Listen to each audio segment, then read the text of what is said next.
ایک بادشاہ کے دربار میں ایک اجنبی نوکری کے لیے حاضر ہوا۔ قابلیت پوچھی گئی تو اس نے کہا سیاسی ہوں۔ عربی میں سیاسی افہام اور تفہیم مسئلہ حل کرنے والے معاملہ فہم کو کہتے ہیں۔ بادشاہ کے پاس سیاستدانوں کی بھرمار تھی۔ اسے خاص گھوڑوں کے استنبول کا انچارج بنا دیا جو حال ہی میں فوت ہو چکا تھا۔ چند دنوں بعد بادشاہ نے اسے اپنے سب سے عزیز اور مہنگے گھوڑے کے بارے میں کہا۔ اس نے کہا کہ یہ نسلی نہیں ہے۔ بادشاہ کو تعجب ہوا اور اس نے جنگل سے سائز کو بلا کر دریافت کیا۔ اس نے بتایا کہ گھوڑا نسلی ہے لیکن اس کی پیدائش پر اس کی ماں مر گئی تھی۔ اس نے گائے کا دودھ پی کر اس کے ساتھ پلا ہے۔ اجنبی کو بلایا گیا اور اس سے پوچھا گیا کہ تم کو کیسے پتہ چلا کہ یہ گھوڑا نسلی نہیں ہے؟ اس نے کہا کہ یہ جب گھاس کھاتا ہے تو گایوں کی طرح سر نیچے کر کے، جبکہ نسلی گھوڑا گھاس منہ میں لے کر سر اٹھا لیتا ہے۔ بادشاہ اس کی فراست سے بہت متاثر ہوا۔ موصل کے گھر اناج، گھی، بھنے دمبے اور پرندوں کا اعلیٰ گوشت بطور انعام بھجوا دیا۔ اس کے ساتھ ساتھ اسے ملکہ کے محل میں تعینات کر دیا۔ چند دنوں بعد بادشاہ نے مساعد سے رائے مانگی ملکہ کے بارے میں۔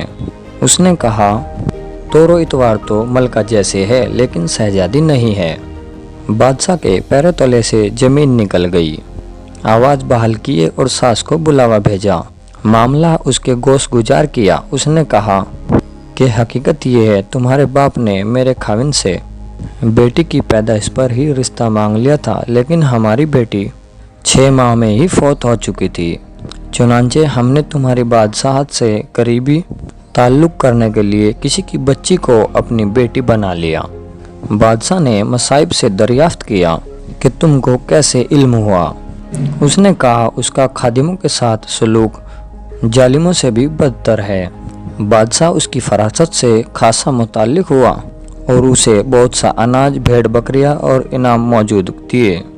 ساتھ ہی اسے اپنے دربار میں متعین کر دیا۔ کچھ ہی وقت گزرا تو اجنبی کو بلایا اور اپنے بارے میں دریافت کیا۔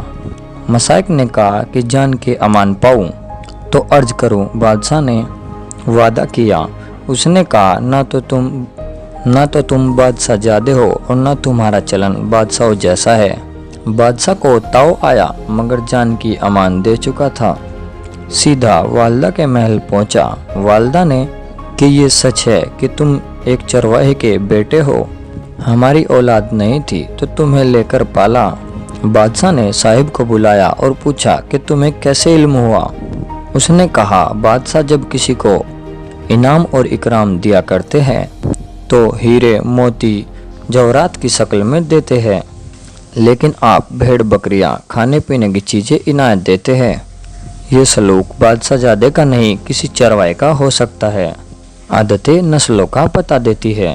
عادات، اخلاق اور طرز عمل خون اور نسل دونوں کو پہچان کروا دیتی ہے۔ ناظرین اکرام، اگر آپ کو ہماری یہ کہانی اچھی لگی تو چینل کو سبسکرائب کرنا نہ بھولے اور ساتھ ہی بیل آئیکن بھی دباتے جائے تاکہ آپ کو ہماری ہر ویڈیو کا پتہ چل سکے۔ شکریہ۔